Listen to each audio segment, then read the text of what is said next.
L'assassinat de Jovenel est d'abord haïtien. C'est un assassinat haïtien. C'est la classe politique haïtienne, c'est la bourgeoisie haïtienne. En ne voulant plus acheter de l'électricité, comme Jolien disait, de l'électricité blackout, donc en voulant changer cette donne, Jovenel tout simplement a signé son arrêt de mort. Dans le clan Martelly, Jovenel était seul. Parce que le clan Martelly ne s'attendait pas et ne voulait pas non plus avoir Jovenel. N'importe quel gars qui arrive aujourd'hui en Haïti, qui pense pouvoir se détacher de cette mémise que Jovenel appelait de cette oligarchie, il faut qu'il s'y prenne à deux fois. Et comme vous répondez à ta question tout à l'heure, Jovenel n'était pas naïf, mais il n'avait pas compris qu'il fallait d'abord constituer une équipe avant de s'attaquer à ces gens-là.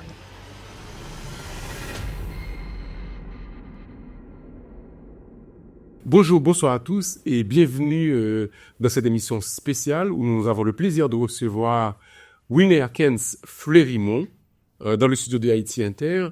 Alors, Winner Kens Fleurimont est journaliste politique et écrivain. Il a publié plusieurs ouvrages sur l'histoire politique d'Haïti, surtout sur l'histoire récente d'Haïti. Alors, Kens Fleurimont vient de publier cet ouvrage important qui s'intitule « De l'opposition à l'assassinat de chef d'État.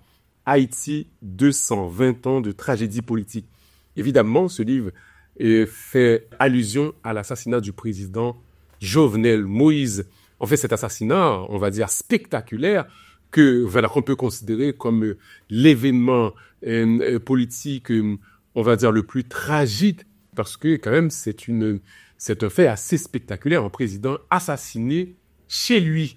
Alors, avant de commencer la discussion avec Kens Fleurimont sur cet ouvrage important, il va nous éclairer effectivement sur les événements qui ont amené à l'assassinat du président Jovenel Moïse.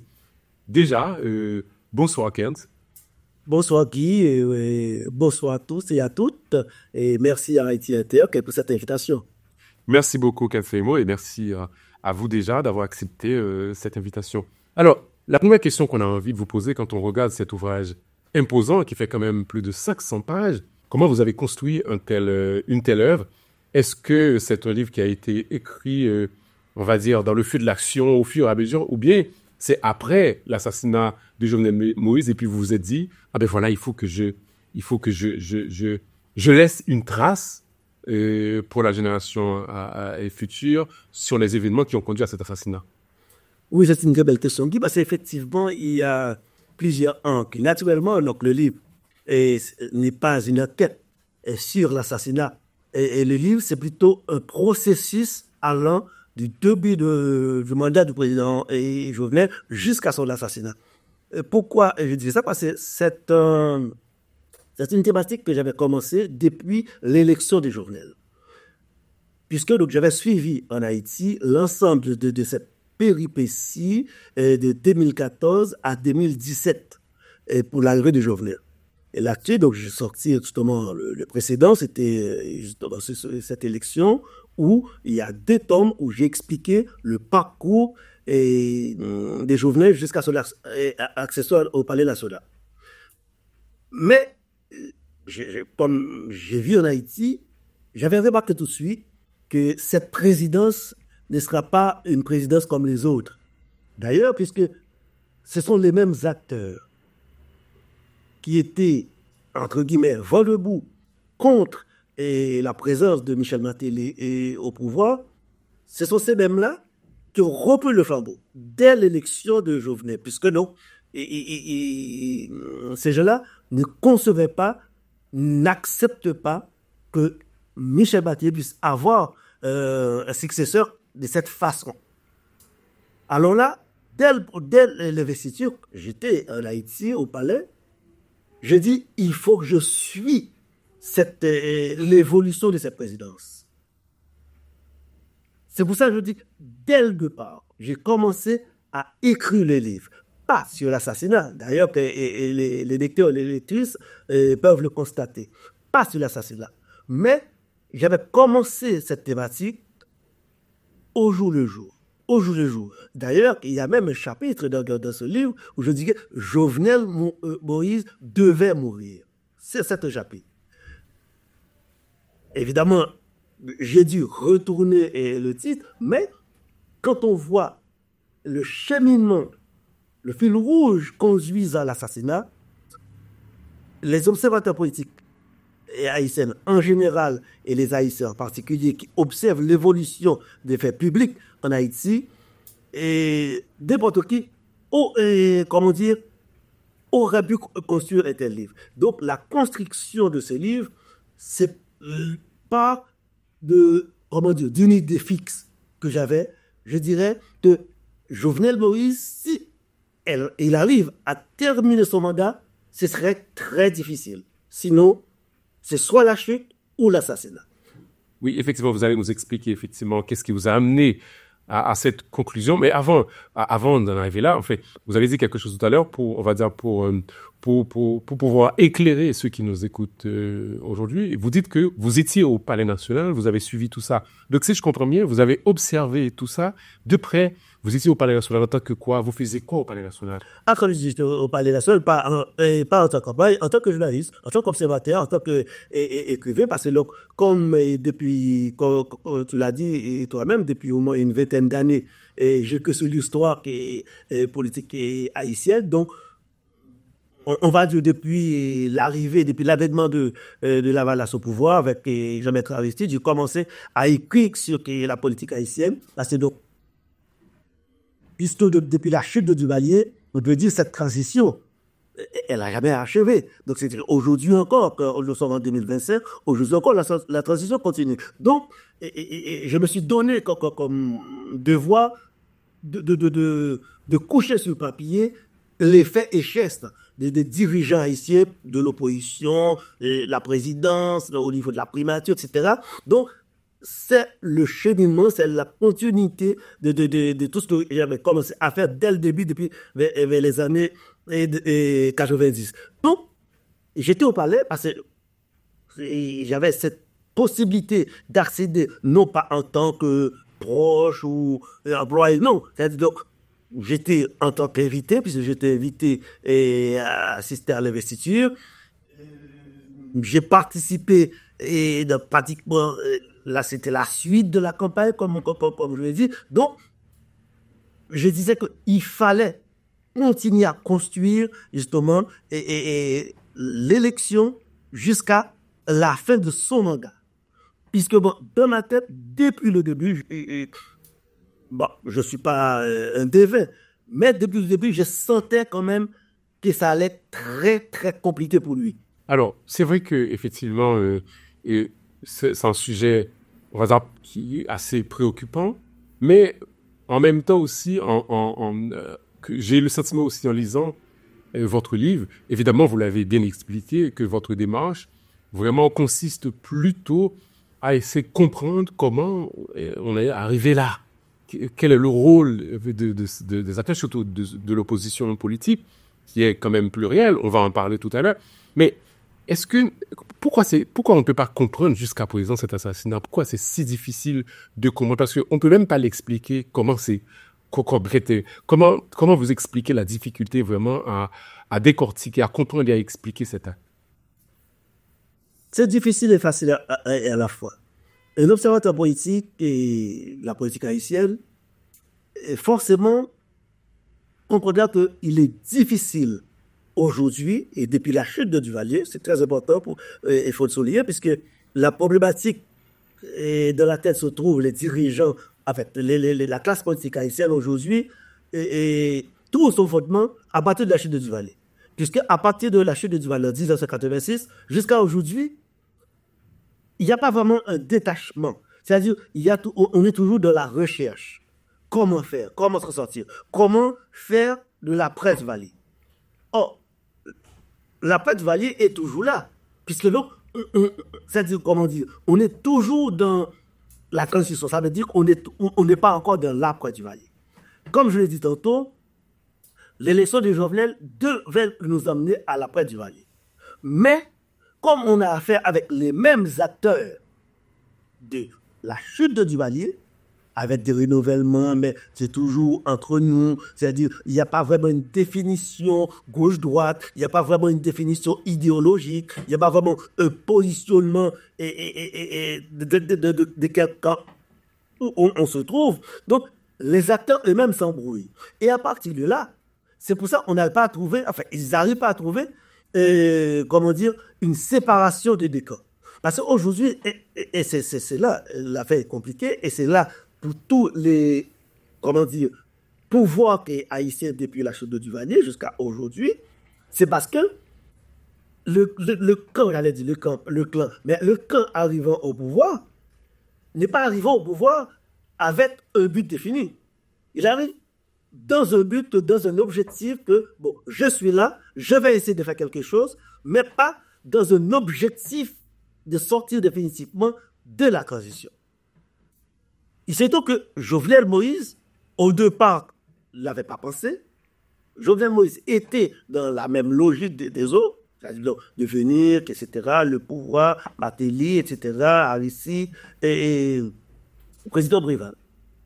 On a constaté, et c'est là ça allait compliquer pour lui, on a constaté que 2 ans avant la fin de son mandat, il a changé de cap. Qu'on soit d'accord ou pas avec Jovenel, c'est autre chose. Mais les faits sont là.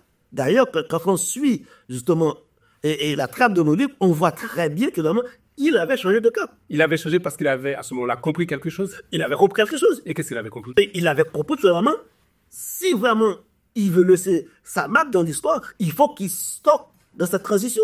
Il faut qu'il change de transition. C'est-à-dire, il faut qu'Haïti change de transition. Or, les acteurs qui sont en face de lui, c'est-à-dire les oppositions, l'opposition à l'Haïti est plurielle, l'avaient pas compris comme ça. Les oppositions ne l'avaient pas compris. Les oppositions n'ont, ou bien jusqu'à présent, tout l'objectif de prendre le pouvoir entre les mains de Jovenel. Et je pense seulement qu'il s'agissait de Jovenel ou quelqu'un d'autre, ça allait être pareil, peut-être plus modéré. Parce que c'est important pour comprendre l'assassinat de Jovenel. L'assassinat de Jovenel, je ne sais pas si tout d'abord la façon dont on dit, bon, etc., les Américains, la communauté internationale a laissé faire. L'assassinat de Jovenel est d'abord haïtien. C'est un assassinat haïtien. C'est la classe politique haïtienne, c'est la bourgeoisie haïtienne.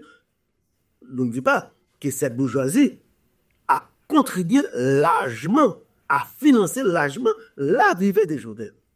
Puisque cette bourgeoisie est toujours dans la même logique, est toujours dans le même objectif.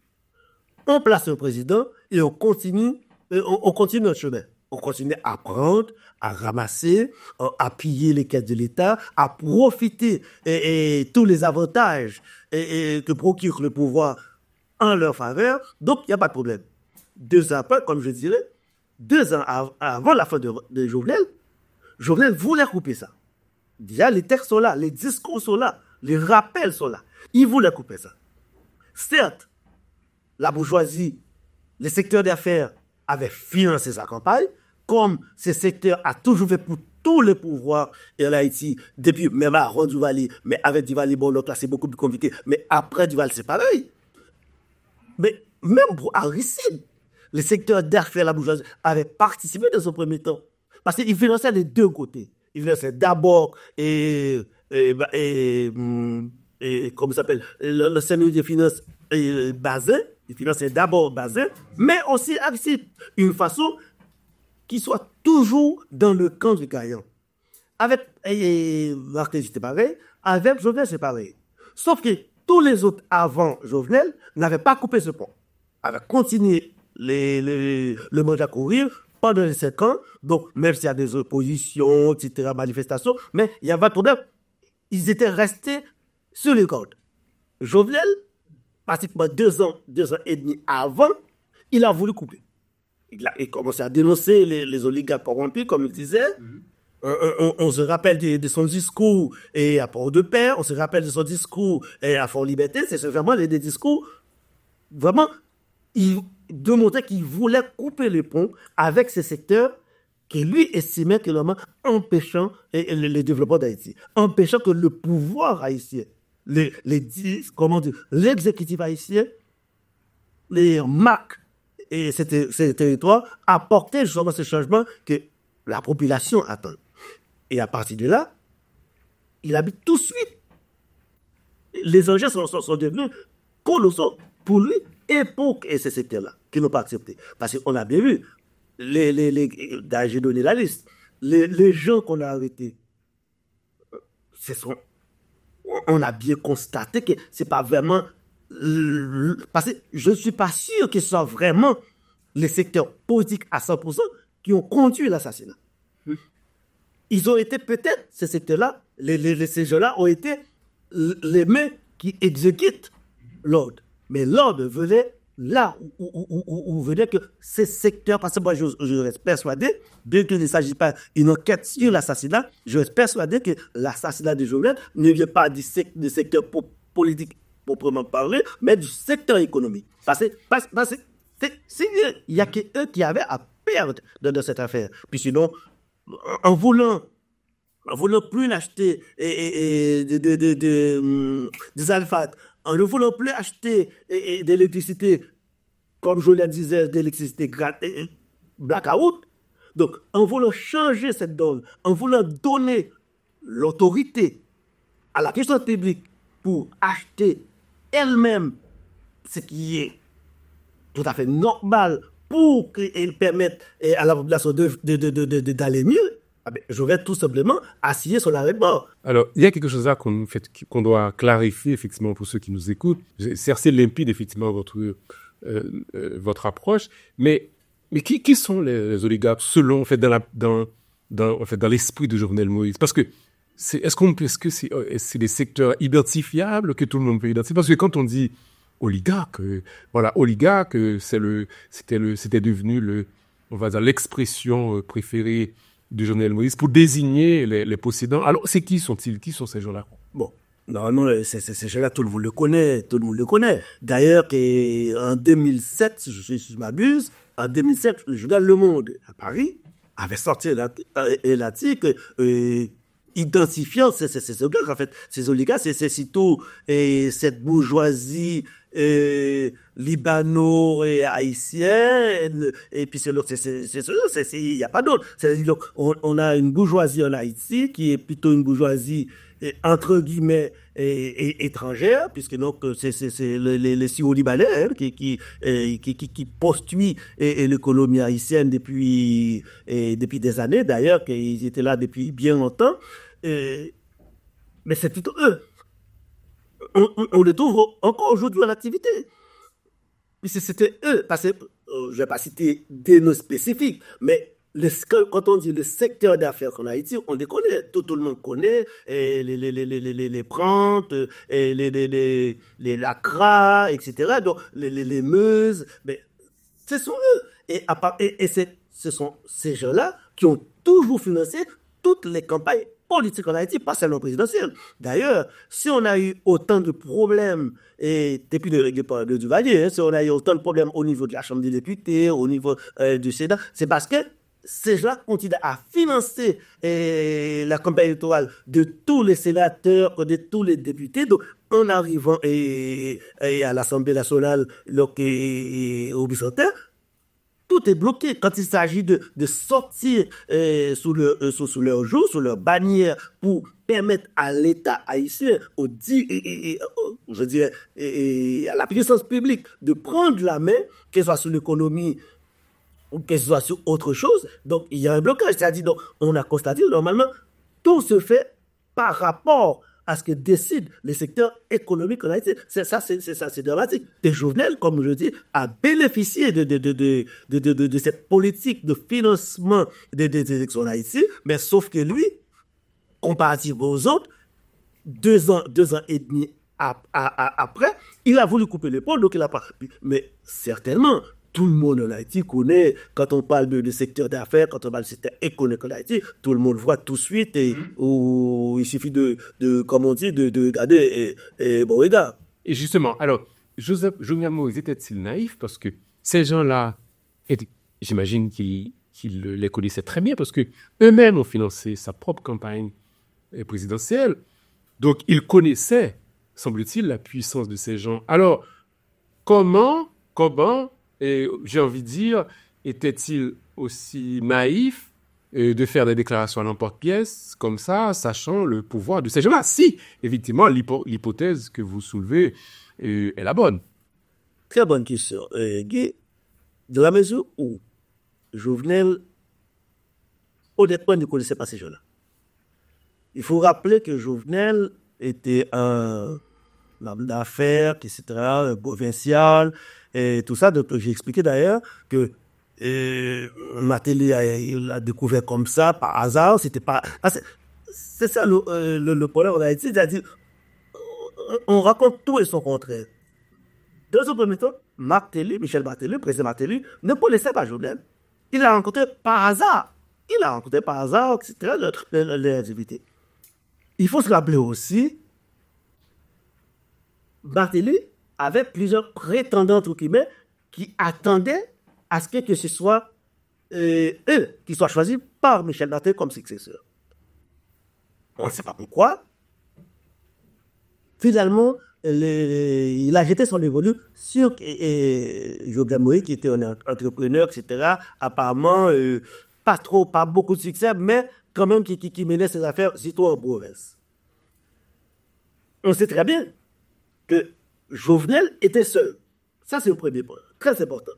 Dans le clan Martelly, Jovenel était seul. Parce que le clan Martelly ne s'attendait pas et ne voulait pas non plus avoir Jovenel comme successeur de Michel Martelly. Mais c'est Michel Martelly, c'est le président, etc. Il l'a fait, il l'a imposé. Et pourquoi? Ça lui a été imposé à lui aussi, vous pensez? À Michel Martelly? Oui. Ah non, je ne crois pas. Je ne crois pas. Non. Non, je crois, peut-être, il pensait nommer Jovenel pour me manipuler, peut-être, peut-être dans son idée, dans son idée machiavélique, bon, on sait que bon, on va choisir ce paysan parce que quand même, Jovenel, il a toujours dit, et c'est vrai, c'est un paysan du trou du Nord, au fin fond de son trou, donc il connaissait pas grand monde, il connaissait pas mais la casse politique de Port-au-Prince, donc il ne connaissait pas. C'est sûr, parce que d'ailleurs, même pendant sa présidence, il avait expliqué en quelque sorte, même pour avoir un crédit, etc., c'était compliqué. Et, bref, il ne connaissait pas. Ça, c'est le premier point. Deuxième point, Jovenel Moïse, je dirais, non seulement qu'il était naïf, mais aussi, il n'avait pas de groupe. Il était seul. Mais ça, c'est pas une nouveauté en Haïti. Quel président est arrivé en Haïti depuis l'âge de Duvalier qui avait vraiment un mouvement politique à part ici. Et là encore, quand on parle de Lavalas, il y avait l'homme Aristide, mais qui, par son charisme, qui, par son aura, a pu constituer un groupe autour de lui. Mais Michel Martelly, même avant son élection, il est arrivé comme ça, il y avait personne.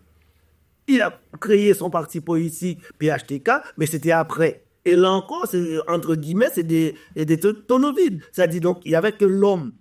On l'a bien vu. Mais Jovenel, c'est encore pire. Non seulement Jovenel, il n'y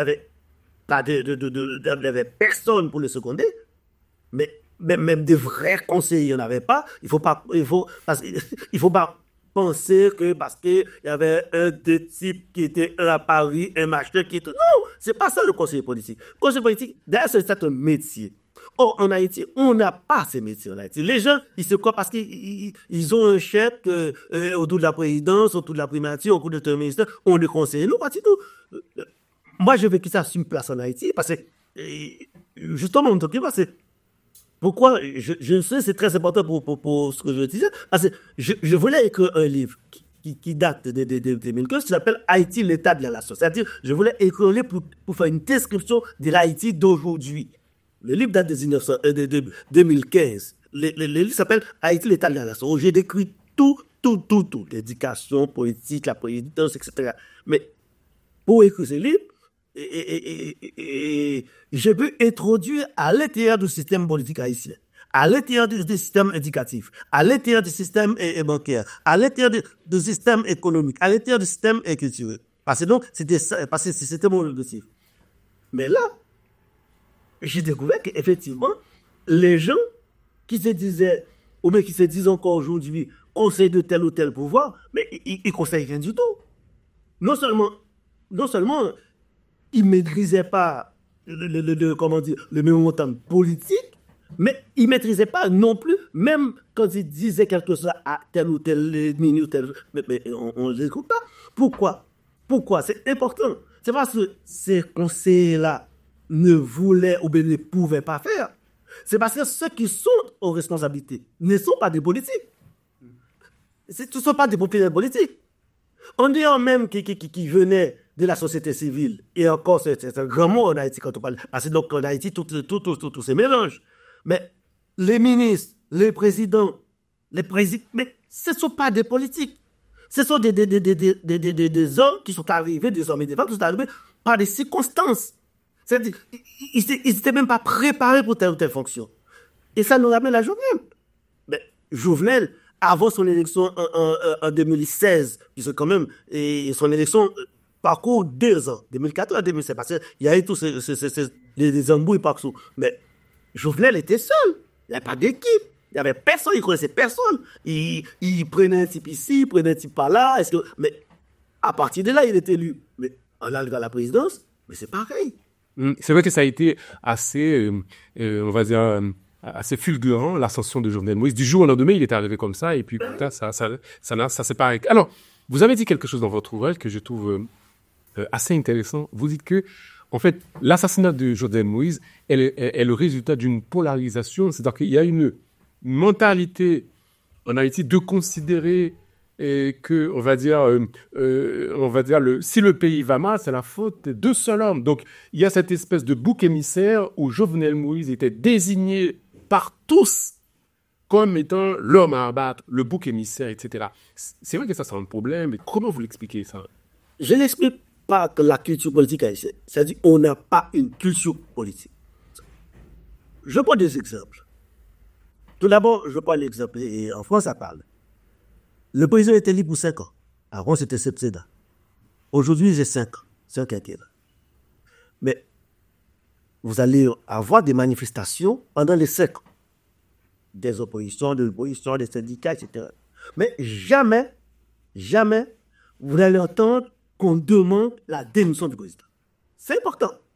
Parce que, quels soient les syndicats, qu'il soit l'opposition politique qui manifeste, qu'il soit la société civile qui manifeste, ils sont institutionnalistes. Ils savent qu'il y a une institution. Ils savent que le président est élu pour 5 ans.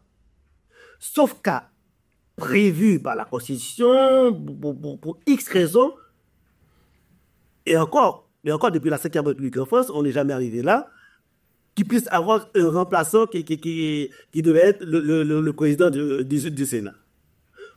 Ils manifestent contre la politique appliquée par l'exécutif, par le gouvernement.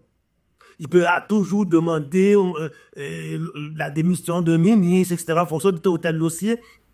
Il y a d'accord. Mais le chef de l'État, comme on dit, c'est la fonction de l'institution. Il est le président pour 5 ans. On va pas le forcer, sauf cas grave, excessivement grave, et qui n'est jamais arrivé depuis la 5e République et en France, pour que le président démissionne.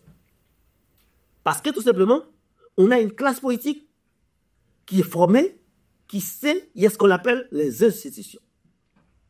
En Haïti, nous ne sommes pas encore là. En Haïti, tout se fait autour de l'homme.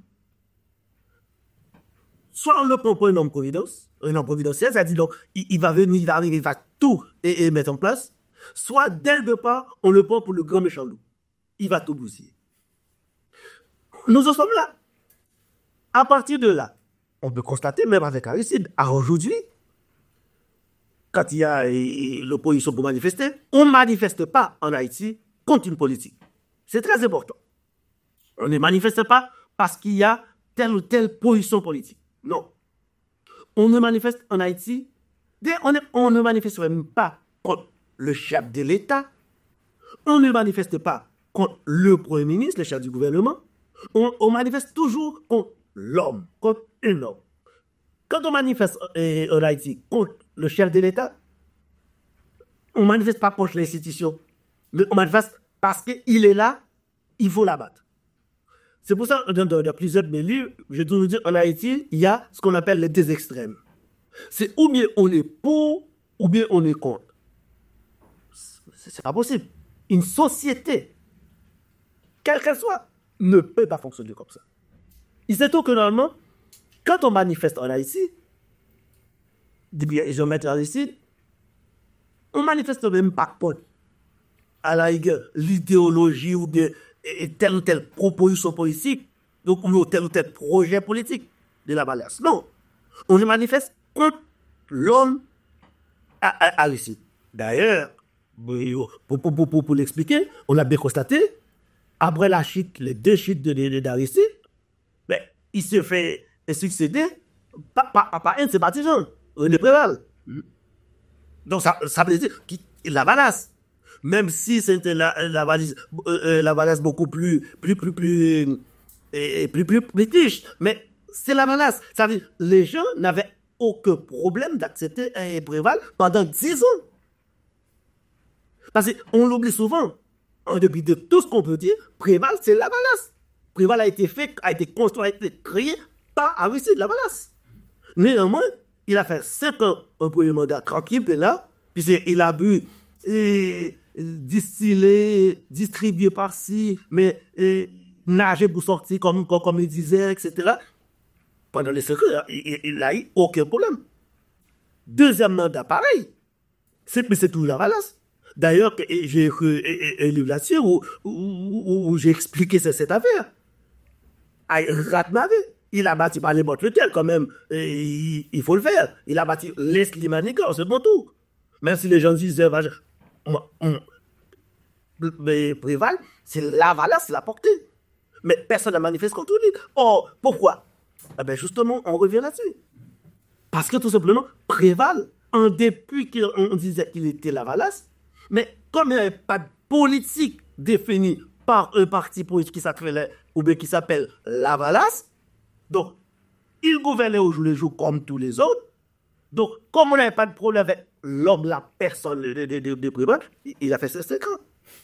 Mais c'est là, les gens refusent de prendre le temps pour analyser les choses politiques en Haïti. On revient sur Michel Martelly.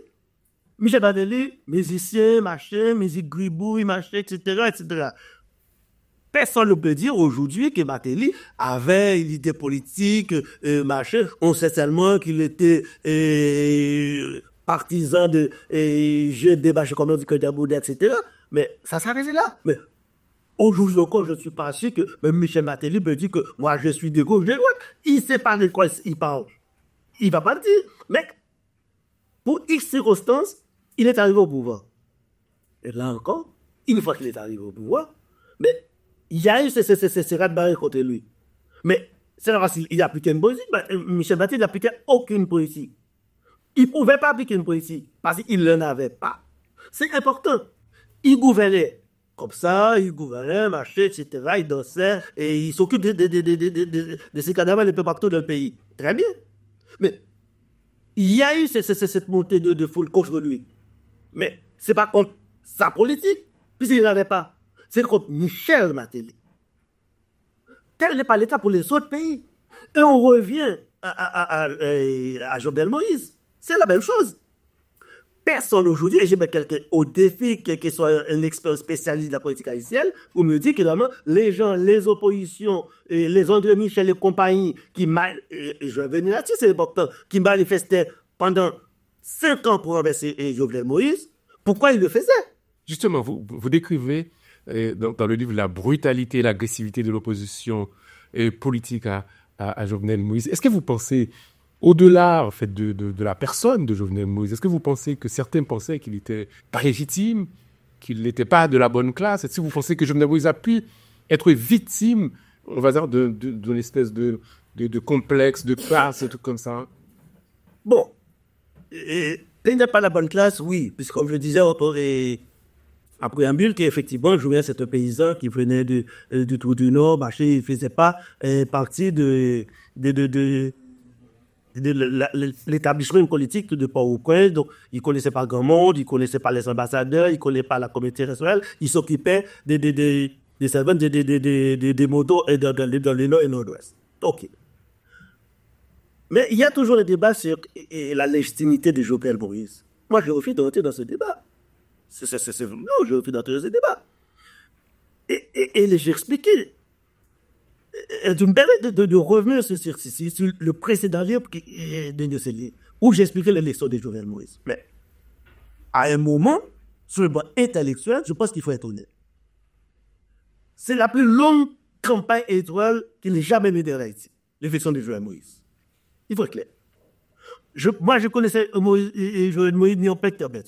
Je crois que je l'ai rencontré une seule fois pendant qu'il était en campagne. Et apparemment, quelqu'un l'avait donné justement mon livre, peut-être quelqu'un qui vivait ici, l'avait donné mon livre, Haïti, l'état de la nation. Et il m'avait rencontré, on était quelque part, il y passait, donc on dit, c'est vous, Fleurimont, félicitations pour votre livre, etc. Je vais m'en inspirer parce que là, vous allez toucher des ok, monsieur Jomel, et c'est gentil. Depuis là, je l'ai mis en côté. C'est quelqu'un que je ne connais pas du tout. Mais je le suivais en tant que journaliste politique, puisque je travaille sur l'histoire politique haïtienne. Mais on dit que Jovenel n'était pas légitime pour être président. Il faut être sérieux.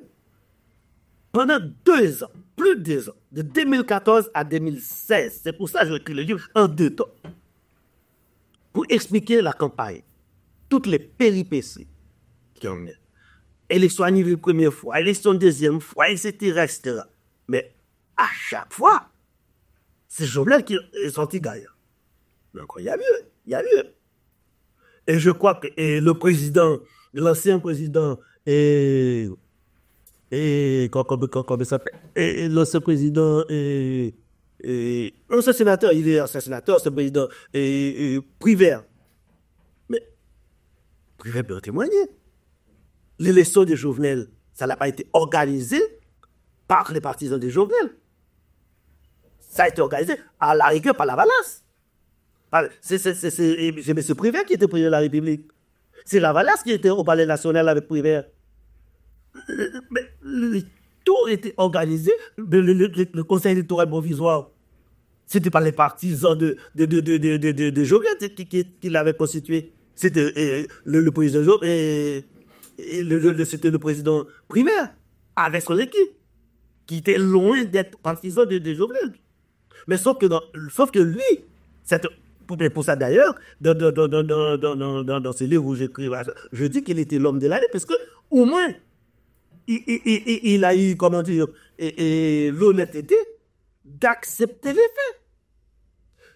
Là maintenant que 5 ou 6 Haïtiens ont été votés, ça c'est autre chose. Mais c'est pas le problème.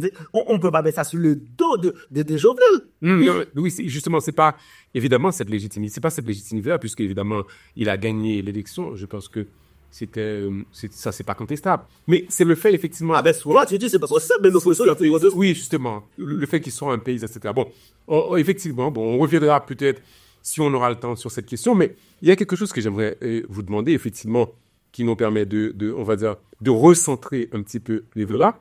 D'après vous, Kens Fleurimont, c'est à quel moment s'est opérée la rupture entre Jovenel Moïse et le secteur des affaires? C'est-à-dire que, à quel moment vous vous êtes dit, là, il vient de signer son arrêt de mort? À quel moment? Est-ce qu'il y a un moment clé ou une déclaration qu'il a faite? Tout a commencé par un discours que je lui ai fait à Paris, lors de son premier voyage. D'ailleurs, il était entouré ce jour-là. Justement, il était à Paris, j'ai assisté à ces meetings qui passaient, je crois, quelque part à Saint-Denis, je ne m'appelle plus, ou à Bobigny. Et j'étais à ces meetings pour comprendre deux noms. Il était entouré pas mal à l'époque de ces gens-là qui finançaient sa campagne. Parce qu'ils étaient à ce moment encore avec un bon abonné avec la bourgeoisie, des financiers, etc. Tous, ils étaient nombreux avec lui à parler. Mais il a fait un discours. Un discours où il a dénoncé, comment dire, la prise en otage de l'État haïtien. Je me rappelle très bien. D'ailleurs, dans ce livre, je crois que j'ai parlé de ça. J'ai dit, à partir de ce jour-là, il commençait à... Et il a posé la problématique des routes en Haïti, la construction des routes, des travaux publics. les ouvrages d'art. Et il a posé une autre problématique s'agissant de l'électricité rail. Il disait textuellement que c'est pas normal que l'État finance ce qu'on appelle blackout. L'État finance le blackout. Et à partir de là, on a compris qu'il y a quelque chose qui titillait dans sa tête. Et il disait, je me rappelle très bien, il disait, il ne faut pas oublier que moi, je suis un entrepreneur. Le rôle d'un entrepreneur, avant d'acheter, c'est de vérifier le prix. Pas seulement chez un seul commerçant, vendeur, mais chez plusieurs vendeurs. J'ai dit, ah, là, il va se passer quelque chose. Il a dit, j'ai découvert que normalement, on fait payer à l'État quelque chose que l'État aurait dû payer 50 000, près de 300 000. Il a dit, moi, c'est pas possible. Si les autres n'étaient pas les entrepreneurs, moi, je suis un entrepreneur. Je suis un autre. Donc, avant que j'achète, je fais vérifier. Et j'ai constaté que on fait payer à l'État le triple du même produit. Et le même produit, finalement, ne servait à rien.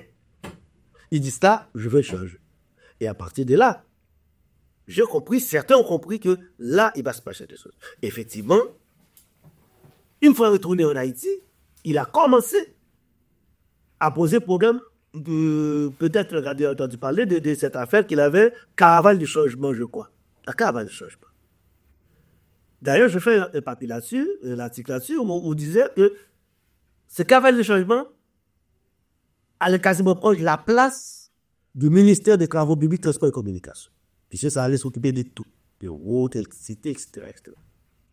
Mais, tout de suite, ce caravane a été bloqué parce que les fournisseurs, les matériaux de construction, refusaient de le vendre. Très bien, j'ai expliqué ça, refusaient de le vendre. Puisque Jovenel ne veut pas acheter au prix qu'il proposait, que les autres proposaient. Jovenel a contacté des entreprises à l'extérieur d'Haïti. Je peux citer, par exemple, pour le pétrole, Total. Sauf que ceux qui s'occupaient déjà des Total en Haïti, ils ont plus de pouvoir que Jovenel, que le président ici. Ils ont fait bloquer, dès le départ, l'État de payer. Tout était arrangé. Ils ont fait bloquer tout. L'aide à l'envoyeur, on ne peut plus vous vendre. Donc, du coup, l'État haïtien, je ne parle pas du président, l'État n'arrive plus à construire, à faire ce qu'il voulait faire. C'est quand même extrêmement grave. Mais c'est le fonctionnement d'Haïti aujourd'hui encore. C'est très important. Parce que l'assassinat de Jovenel, en début de tout, Bachel, etc. Mais ça vient de là. Ça vient de ce blocage que le type voulait enlever justement ses droits, comme sorte de droits d'aînesse, à des entreprises, à des Haïtiens, entre guillemets, refusant que l'État prenne en charge ce qui est à lui, parce que sinon, quand même, le développement de pays, etc., c'est l'État. Mais comme eux ont toujours contribué au financement des sélections de tous ces élus-là, ils ont pris l'habitude de conserver la même ligne, c'est-à-dire, je finance votre campagne, mais c'est à moi de gérer ça, c'est à moi de financer ça. Comment imaginer? Là encore, peut-être tu as entendu parler, c'est ces bras de fer qu'il y a eu entre, je dis Jovenel, mais c'est entre le pouvoir de Jovenel et les compagnies d'électricité en Haïti, les compagnies privées. Mais justement, il y en a 3 ou 4 compagnies privées qui fournissent soi-disant l'électricité en Haïti. Mais moi, je vais en Haïti, en Haïti, mais j'ai toujours été dans le blackout. Ensuite, il y a 3 compagnies privées qui, soi-disant, fournissent de l'électricité. En fait, ils fabriquent de l'électricité et ils le revendent à EDF, à l'électricité d'Haïti. Mais c'est archi faux. Il faut voir le prix. Et quand même que l'électricité d'Haïti paye, mais ces compagnies-là, comme ce sont eux qui ont financé le pouvoir, Bon, ils savent que normalement, il n'y a rien de les empêcher de festival. Donc, ils ne donnent même pas d'exister. Donc, je propose ça, et toujours exister. Ça veut dire que, à partir du moment où il y a n'importe quel bois qui arrive aujourd'hui en Haïti, qui pense pouvoir se détacher de cette mémise que je vais appeler de cette oligarchie, il faut qu'il s'y prenne à deux fois. Et comme vous pouvez attaquer tout à l'heure, Jovenel n'était pas naïf, mais il n'avait pas compris qu'il fallait d'abord constituer une équipe avant de s'attaquer à ces gens-là. À ces gens, ils sont plus forts que le chef d'élite. Vous dites que c'est vrai que c'est assez... en fait, ça fait froid dans le dos quand on entend ça, parce que on s'est dit en même temps, ces gens-là, s'ils sont vraiment des Haïtiens, quand même, j'avais dit un minimum, si ces gens-là vivaient vraiment dans le pays, ils avaient leur bien dans le pays, il y a un minimum d'infrastructures quand même pour vivre dans ce pays. Ces gens, c'est pas leur problème. Donc c'est des gens effectivement qui ne vivent pas, qui n'ont pas besoin d'Haïti. C'est juste un terrain pour faire fructifier leurs affaires.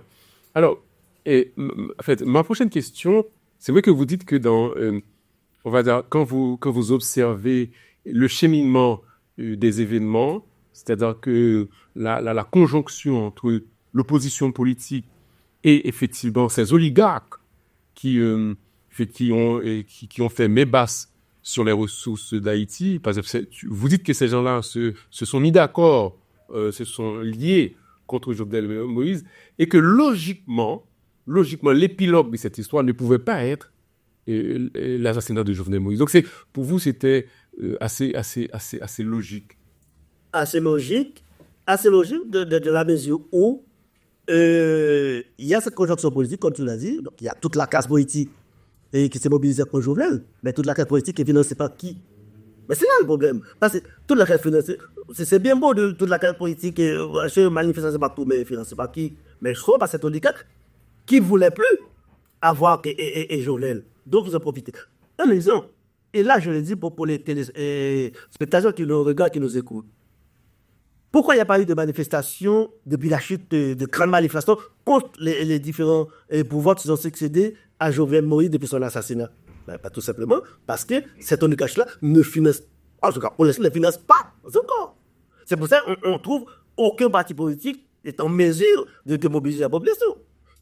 Et Dr. Ariel Henry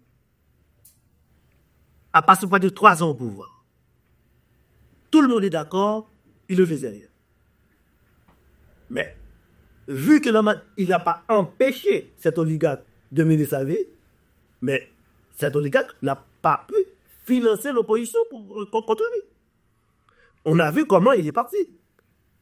Il est parti tout simplement parce qu'il y a un ras-le-bol de la population en général qui se montre. Plutôt, on a vu les gangs armés que cet oligarque finance en grande partie pour leur intérêt et a constitué une opposition armée. Donc, pendant une semaine, le type, il est parti. Mais c'est pareil. Lorsque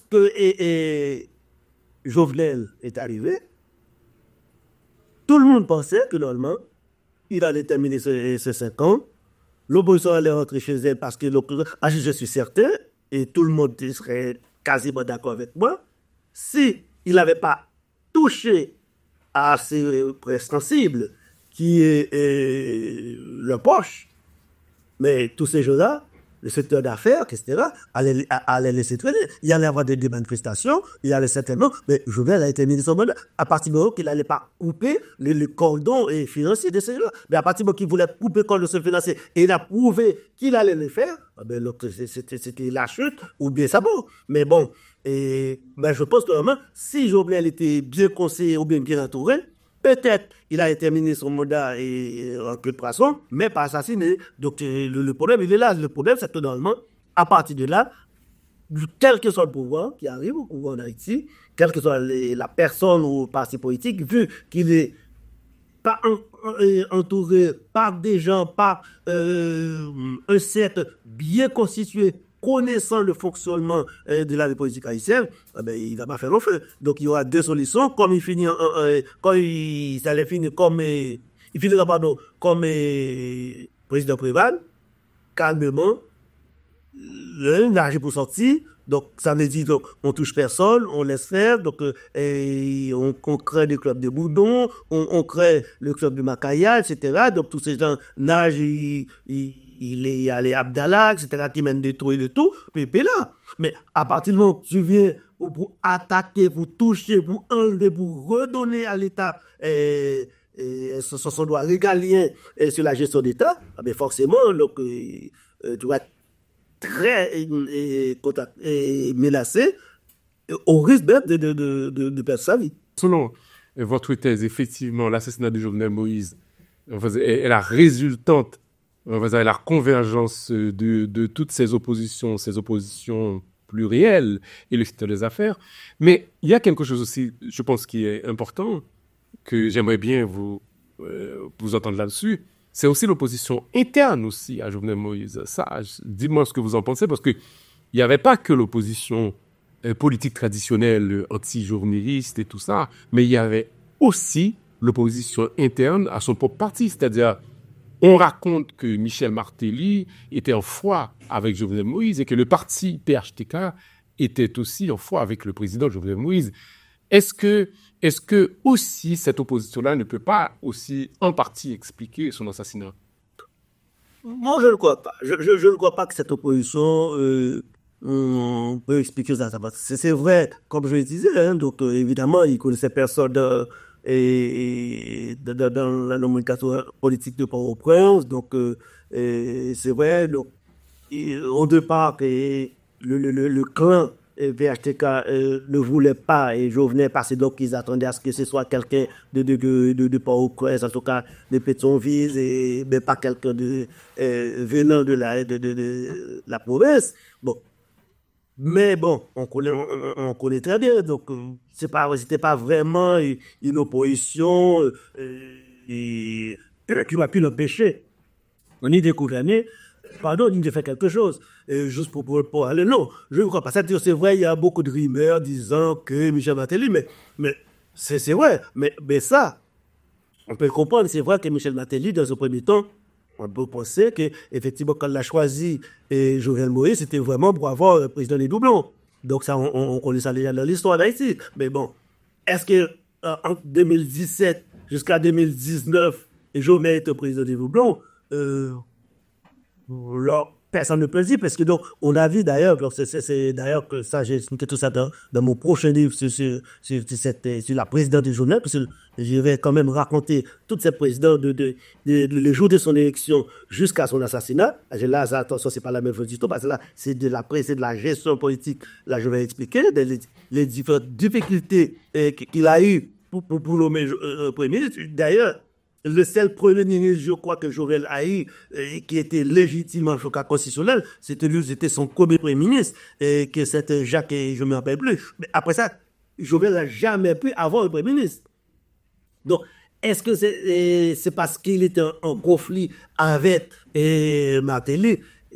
Peut-être ou peut-être non, parce que là, je n'ai pas vraiment des données là-dessus, mais ce que j'ai constaté, effectivement, Jovenel, dès 2017-2018, commençait à avoir des problèmes politiques généraux, pas pour la gestion politique d'Haïti, mais par rapport à lui-même en tant qu'homme. Donc là, on ne peut pas vraiment dire qu'il y a rien qui confirme que Michel Martelly était vraiment dans l'opposition que Jovenel. C'est vrai, Jovenel, et ça c'est le rôle de tous les présidents. D'ailleurs, on a eu ça avec Préval par rapport à Aristide. À partir du moment qu'une fois élu, chaque président essaye quand même d'avoir un minimum d'autonomie pour pouvoir gérer sans pour rester tout le temps sous le joug et sous les ailes des tuteurs. Donc là, peut-être vrai que Martelly était un peu frustré que Jovenel voulait prendre son indépendance ou une partie de dépendance par rapport à lui-même. Mais bon, là encore, on revient toujours dans la genèse de l'affaire. C'est-à-dire, c'est parce qu'en Haïti, on ne peut pas vraiment parler de pouvoir, de la puissance de parti politique. C'est-à-dire, PHTK n'a jamais été une puissance politique de parti politique, comme tous les autres. Comme tous les autres. Aujourd'hui encore, on parle de la Valace, mais la Valace, c'est qui? La Valace reste le président, je vais mettre Aristide. Mariétas, c'est une figuration. Donc, pareil, donc, il y a Voltaire qui est maintenant président du conseil, président de cette transition, mais c'est pas Lavalas, c'est un individu. Donc, c'est pareil, donc, même à l'époque de Jovenel, d'ailleurs, c'est tellement vrai, c'est pour ça d'ailleurs que c'est parce qu'il n'y a pas cette culture de politique qui fait que le président, dès qu'il arrive, même son propre parti rentre en conflit, veut le renverser parce que tout simplement, le président n'arrive pas à caser tous ses partisans. Mais un président, c'est pas son rôle de caser tous les membres de partis politiques. C'est clair, évidemment. Non, mais l'idée, c'est pas d'expliquer l'assassinat de Jovenel Moïse uniquement par cet aspect-là. En fait, la question, c'était de savoir est-ce que cela ne pouvait pas participer aussi, on va dire, à toutes ces convergences qui ont expliqué, est-ce que ça peut pas rentrer dans la compréhension de cet assassinat? Bon, c'était, voilà. Ensuite, en fait, il y a aussi un aspect, je trouve, effectivement, on a lié, quelques observateurs ont lié cet assassinat, effectivement, à des trafics de drogue, à la haute criminalité internationale et tout ça. Et vous y voyez... Non, je dois... Non. C'est très... Les gens qui racontent ces deux choses, comment dire, c'est comme s'ils répètent comme ça une évidence. Non, c'est pas aussi évident. C'est-à-dire, en tout cas, pour l'instant, il n'y a jamais eu aucune information rapportant, confirmant que normalement cet assassinat a un rapport avec la drogue, puisque aucun de ceux, en tout cas, qui ont été arrêtés, appréhendés, jugés, condamnés, ne sont pas des gens qui officiellement reconnus comme étant des gens qui étaient de la drogue. Bon, comme on dit, l'enquête se poursuit. Mais en fait, il y a quelque chose que je n'arrive pas à comprendre. Effectivement, vous expliquez cet acte odieux par une convergence, je le répète encore, par une convergence par une alliance, entre guillemets, entre les secteurs des affaires et l'opposition politique et tout ça. Mais, parce que tous ces gens-là, effectivement, voulaient la peau de Jovenel Moïse, voulaient s'en débarrasser, mais il y a quelque chose qui me chiffonne. Mais Jovenel Moïse, quand même, était à quelques mois de la fin de son mandat. Alors, 6 mois, c'était quoi l'intérêt de l'assassiner? Puisque le type, il avait quitté le pouvoir. De toute façon, on allait s'en débarrasser. Alors, je ne comprends pas si c'était ça vraiment se débarrasser de Jovenel Moïse. Il fallait justement patienter un tout petit peu. Et puis après, voilà, le problème était réglé puisque Jovenel ne pouvait pas se représenter à la présidence. C'est une bonne question. D'ailleurs, moi aussi, je me la pose parce qu'effectivement, j'aurais été à 6 mois de la fin de son mandat. Mais attention, il faut se rappeler que depuis le 7 février 2021, pour les oppositions, le mandat Jovenel était terminé. Très important, il faut le souligner. Et d'ailleurs, je le rapporte ici. Ces gens partaient que, comme il y a eu plein de conflits, etc., élection 2014, élection 2016, élection 2015, donc, ils estimaient, ils plaçaient Jovenel comme Jovenel était déjà président, ça veut dire qu'il a perdu une année de son mandat pendant les conflits. Ce qui est un non-sens. Puisque, évidemment, il y a eu tout un débat pendant toute l'année 2021 pour dire clairement Jovenel n'était plus président. Certains candidats l'appelaient d'ailleurs ex-candidat, alors qu'il est au pouvoir. Ex-président. Ex-président, pardon. C'était un non-sens. Puisque pour eux, le mandat Jovenel a commencé 7 février 2017, mais 7 février 2016. Totalement absurde. Puisque les élections ont eu lieu au cours du mandat du président Prévert qui était président provisoire. Donc, son mandat ne pouvait pas commencer. D'ailleurs, j'ai un chapitre que je connais, celui que j'ai eu une très longue discussion avec les juges haïtiens et qui sont que tu connais très bien, qui m'a dit, mais ces gens-là, ils ne savent pas de quoi ils parlent. Selon la Constitution, le mandat du président commence le jour de son investiture.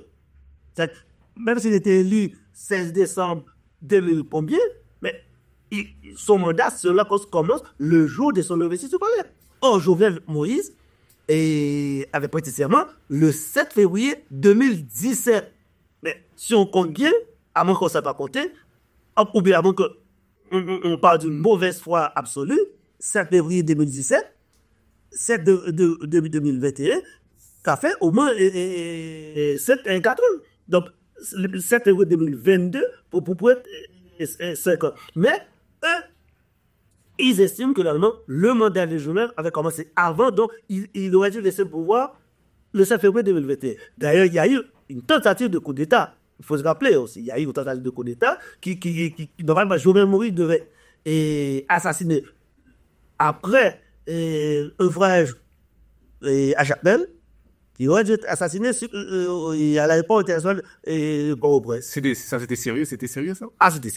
C'était sérieux. Donc, d'ailleurs, c'est certains des gens qu'on a arrêtés, ils l'ont expliqué au cours des interrogations. Donc, on ne sait pas pourquoi, parce qu'apparemment, c'était trop compliqué. Je crois que c'était après son retour en Turquie. Après son retour en Turquie. Bon, après moi, donc, ils ont trouvé Bachef, donc Bachef, bon, peut-être aussi les Américains, services de l'eau. Donc, ça n'a pas été fait. Mais il y avait cette histoire. Mais aussi, on sait aussi, depuis cette date-là, l'opposition, les oppositions, ne considère plus Jovenel comme président. D'ailleurs, cela dit, ils n'ont jamais accepté, reconnu Jovenel comme président depuis son élection. Ils n'ont jamais reconnu, ils n'ont jamais accepté cette élection. C'est un fait. Donc, ce n'est pas une question de partisans ou de pour. Comme je l'ai dit, il y a rencontré Jovenel pendant qu'il était président. Mais sauf que moi, je suis là pour mettre les faits pour l'histoire. Mais les faits historiques, on va pas dire un enfant, ah oui, il était élu, il a passé un an de 2016 à 2017. Mais ces enfants-là, il faut poser la question, en 2016-2017, il était où? Pourquoi il a prêté serment le 7 février? Donc, ça veut dire qu'il y avait tout un amalgame qui se faisait, mais l'assassinat de 6 mois avant la fin de son mandat, pour eux, c'est pas 6 mois avant son mandat. C'est pratiquement 1 an et demi après son mandat. Parce que pour eux, dans leur temps, il n'était plus président. En 2010, le 7, il a été assassiné, je crois, en juin, 6 ou 7 juillet, je crois, 6 ou 7 juillet. Donc, ça veut dire 6 ou 7 juillet 2021. Donc, il n'était plus président, selon eux. Mais selon la Constitution, il était toujours président, donc il avait donné le pouvoir. Mais bon, je pense que Jovenel avait toute une série de programmes, amendements, la Constitution, nouvelle Constitution et autres, et service de renseignement, et autres. Donc, tout ça, je pense que faisait peur à ces oppositions-là qui pensaient que Jovenel aurait pu profiter de la nouvelle Constitution, bien qu'il disait qu'il ne serait pas candidat, mais il pensait peut-être que Jovenel aurait pu être présenté une nouvelle fois, etc., etc. Bon, manipulation, donc il n'a pas voulu prendre de risque. C'est aussi simple que ça. Ouais, justement, c'est vrai qu'en fait, en même temps, il faut le dire que, en fait, au-delà de ce crime odieux, et que Jovenel Moïse non plus, c'était pas un saint, c'était pas un enfant de cœur. Mais en même temps, et Fleurimont, en réalité, ces gens-là qui l'ont assassiné l'ont quasiment canonisé. Parce que Jovenel Moïse, en fait, cet assassinat, si vous voulez, l'a presque sanctifié. Parce que il est devenu l'archétype expiatoire. C'est exactement ça. Donc, je pense que c'est contre-productif, en fait. Non seulement c'est contre-productif, la preuve. C'est-à-dire, non seulement contre-productif, puisque donc, on est 2021, et on est 2027, jusqu'à présent, il n'y a toujours pas de solution de la preuve Jovenel. C'est ce que je disais tout au départ. C'est la preuve. Et non seulement, en tout cas, donc, ces assassins, ils n'avaient pas préparé, justement, la succession. C'est pour dire qu'on est, justement, dans cette impasse politique. Non seulement ces assassins n'avaient pas préparé sa succession, mais aussi ne pensaient pas que normalement les choses allaient se tourner de cette manière.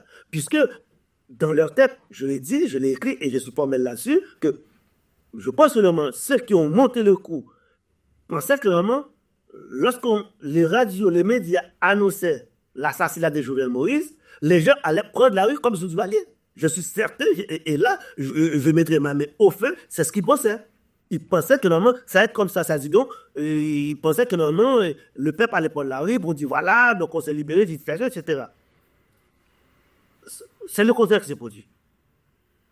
90% des Colombiens, des assassins qui ont été arrêtés, ont été arrêtés par la population. Je l'ai rapporté. C'est-à-dire, les gens de Pétionville, toutes, abonnés de Pétionville, c'est-à-dire, pendant toute une journée, faisaient la chasse aux assassins. Ce sont eux qui ont arrêté cela, les ramener à la police. Donc, c'est la preuve que, normalement, dans leur calcul, ils n'avaient pas prévu ça. Mais deux, c'est vrai que Jovenel n'était pas un saint. C'est vrai, donc il y avait plein de corruption. Mais c'est pas une raison non plus pour assassiner quelqu'un. Déroulé, évidemment. Personne ne va dire que sous Jovenel, il n'y avait pas de gabegie administrative. Mais parce que tout simplement, dans cette histoire de caravane, naturellement, beaucoup on s'est enrichi. Mais là encore, je disais, Jovenel n'avait pas une équipe. Même cette histoire de caravane n'était pas vraiment préparée. C'est-à-dire, c'est pas quelqu'un qui était préparé avant son élection avec une équipe. C'est quelque chose qui est arrivé comme ça. Bon, Jovenel, bon voilà, donc il a pris ça. Il voulait se démarquer de ses prédécesseurs. Bon, il lance sa caravane au Gonaïve, avec à l'époque l'ancien qui était sénateur d'ailleurs. Il y a eu la tortue qui est sénateur qui l'avait accueilli à mort ouvert, etc., avant de passer de l'opposition. Mais c'était quelque chose, entre guillemets, de fictif. Il n'y avait rien à l'intérieur de caravane. La caravane était vide. C'est après, une fois qu'on a annoncé ça, on allait pour quelque chose, commander quelques tracteurs, quelques machines, engins lourds, alcool, pour constituer ça. Mais il n'y avait rien de prévu. Et tout ça, on revient justement dans cette impasse politique pour dire que normalement, si Jovenel n'était pas un saint, si Jovenel, soit sa présidence, que je dois expliquer justement dans ce autre livre, comment c'était vraiment comme dans l'image de ses prédécesseurs, néanmoins, au cours de ces 2 dernières années de sa présidence, il avait en tout cas cette intention, il avait au moins cette intention de détacher l'État de cette nomenclature économique qui prend le pays, je ne suis pas prêt, qui prend le pays en otage, et ça, aucun pouvoir en Haïti, tant qu'il n'arrive pas à se détacher, à se démarquer de cette emprise politico-économique de la part de cette oligarchie, ça va être compliqué pour lui, puisque jamais, soit il va, je l'ai dit, soit il doit devenir un vrai dictateur, soit il fait comme Bruval, il n'y a pour sortir, donc il ne fait rien pendant les 10 ans, parce que personne ne peut donner aujourd'hui un fait de 10 années de pouvoir de Bruval en Haïti, il n'y en a pas. Et 3, ou il fait une tentative pour sortir, soit il est assassiné, soit le pays est paralysé pendant sa présidence. Waouh! Donc, c'était carrément une impasse. Hein. Après ça, on est dans l'impasse. La preuve, depuis 2021 à aujourd'hui, en début de formule, on a une formule de premier ministre-président avec Dr. Ariel Henry, ça n'a pas marché. Et il a pratiquement fait plus de 3 ans. Vous voyez, ça n'a rien donné. Au contraire, le pays est englué dans un chaos total. Donc, depuis 2021, là, on est depuis 2024, bientôt 1 an, on tourne en rond avec un conseil provisoire de 9 membres. Conseil présidentiel. Conseil présidentiel de 9 membres. Mais comme il n'y a pas de police définie, il n'y a pas un agenda défini, il n'y a pas un ordre de route défini, comme on dit, bien clarifié pour chacun des responsables des secteurs, eh bien, c'est bien beau de faire de la com, comme l'actuel président, c'est bien beau de partir et en Colombie de faire un conseil des ministres, c'est bien beau de recevoir le président colombien et à Jacques Bel, mais ça ne résout rien dans le problème haïtien, puisque aujourd'hui, la capitale haïtienne n'existe quasiment plus. Parce qu'il y a aucun, c'est important qui pour comprendre. Aujourd'hui, au moment où nous parlons aujourd'hui, il n'y a aucun pouvoir central dans le centre de Port-au-Prince. Tous ces réfugiés du côté de Pétionville, à partir de Boudon, de Haut-Boudon. C'est-à-dire la primature, la présidence, et la justice, pas la justice qui est occupée depuis pratiquement 3 ans par Papa et gang. Tout tous les ministères neufs qui ont été construits et après, ils sont vides. Allez, tous sont réfugiés sur Port-au-Prince. C'est-à-dire, donc, Port-au-Prince commence aujourd'hui à partir du Haut-Boudon. Donc, moi, je veux bien qu'on me dise que normalement, on a trouvé la solution avec Jovenel, il n'y a pas de problème. Sauf que normalement, depuis lors, aujourd'hui encore, on est dans cet espace, au lieu que normalement, on cherche à récupérer la capitale, à reprendre Port-au-Prince, ah ben donc, on fuit justement les gangs, on se réfugie de plus en plus sur la hauteur, et à la fin, je pense que normalement, quand les gangs constatent que normalement le pouvoir est fui, ah ben ils vont considérer à suivre. Alors, dernière question, Fleurimont. Est-ce que vous pensez que Jovenel Moïse obtiendra la justice? En fait, là, cet assassinat, est-ce que les auteurs de cet assassinat sont un jour retrouvés, arrêtés, d'après vous? Bon, j'espère qu'il trouvera justice, pas seulement que Jovenel, mais c'était là odieux. Je pense que vraiment, quand on parle de l'État, de nation, il faut respecter les institutions. Et tant qu'il n'y a pas de justice pour n'importe quel acte commis, donc on a tendance, et les assassins, les criminels ont tendance à en faire plus, puisque on a constaté, et pour terminer, donc comme je l'ai dit, et tous ceux qui ont été arrêtés, ce sont les bédous frétins, c'est tout les bois armés, mais les donneurs d'ordre, les donneurs de leçons. Moi, je suis persuadé que tout le monde le connaît, hein, donc je suis persuadé que tout le monde le connaît en Haïti, mais j'ai vu qu'en Haïti, les autorités haïtiennes n'ont arrêté personne de sérieux.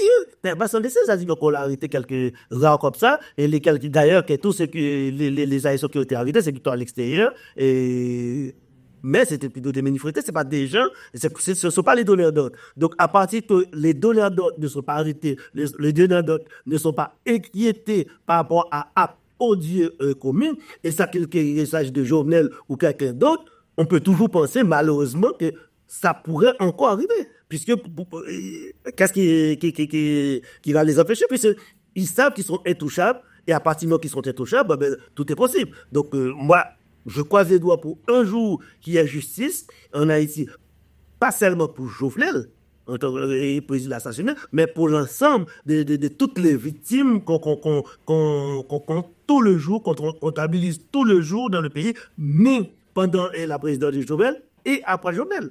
Parce qu'on est là dans cet espace, il faut un jour que la justice passe, et ça pour n'importe qui. Merci beaucoup, Kearns Fleurimont. Alors, je rappelle l'ouvrage de Winer Kearns Fleurimont, De l'opposition à l'assassinat de chefs d'État, Haïti 220 ans de tragédie politique. C'est un ouvrage indispensable pour comprendre comment on est arrivé en Haïti à l'assassinat de président vraiment chez lui. Merci Fleurimont d'avoir discuté avec nous, d'avoir échangé sur cette histoire vraiment qui est une véritable tragédie. C'est moi qui vous remercie l'ensemble, Haïti Inter, et Guy, pour cette invitation. J'espère que normalement que les auditeurs et les auditrices, en fait, des téléspectateurs puissent comprendre la thématique, le chemin dans lequel on est aujourd'hui, qui nous a amené au 21e siècle à l'assassinat de notre président. Je l'espère encore que cela ne se reproduira plus, mais à condition, comme je le dis tout à l'heure, que la justice fait son travail. Merci encore pour l'invitation, Guy, et l'ensemble de l'équipe d'Haïti Inter. Merci beaucoup. Et merci à vous de nous avoir accompagnés jusqu'au bout de cette émission. Au revoir et à bientôt.